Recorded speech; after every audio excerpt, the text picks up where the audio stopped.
আলাইকুম। আমি আজকে আপনাদের সাথে গুলশা মাছের কষা ঝোল রেসিপি শেয়ার করব। তো চলুন দেখে আসি।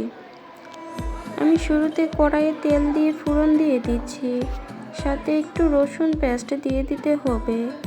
এবার ভালো করে একটু মিশিয়ে নিলাম। এ পর্যায়ে আমি একটা তেজপাতা ছিঁড়ে দিয়ে দিলাম। এবার মিহি করে কেটে রাখা পেঁয়াজ কুচি দিয়ে দিতে হবে। পেঁয়াজের পরিমাণটা কিন্তু অবশ্যই বেশি লাগবে এই রান্নার ক্ষেত্রে। এবার আমি লঙ্কা ফালিও দিয়ে দিলাম। সবগুলি উপকরণ ভালো করে মিশিয়ে নিতে হবে।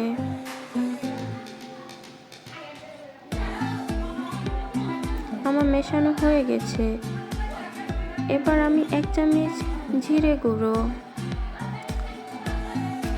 5 ফোড়ন গুঁড়ো দিয়ে দিলাম,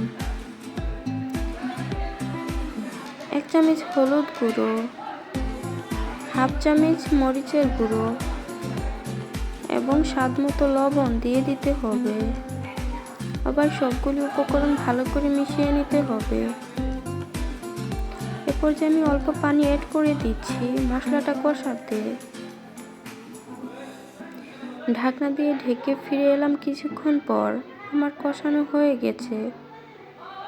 এখন আমি আগে থেকে ভেজে রাখা গুলশা মাছগুলি উপর থেকে দিয়ে দিলাম।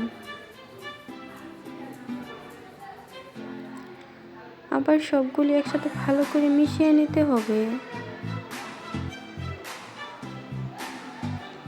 এবার আমি পরিমাণ মতো ঝোল অ্যাড করে দিলাম। অল্প একটু নাড়িয়ে নিচ্ছি। ঢাকনা দিয়ে ঢেকে ফিরে এলাম 5 মিনিট পর। এ পর্যায়ে আমি টমেটো কুচিগুলো দিয়ে দিলাম।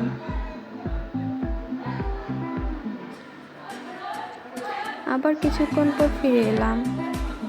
আমার রান্না প্রায় শেষের দিকেই।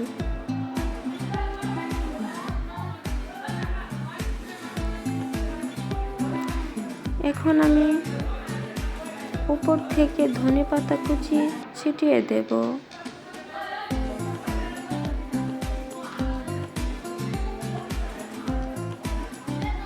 আবার কিছুক্ষণ পর ফিরে এলাম। অল্প করে নাড়িয়ে নিচ্ছি। আমার রান্না প্রায় কমপ্লিট হয়ে গেছে।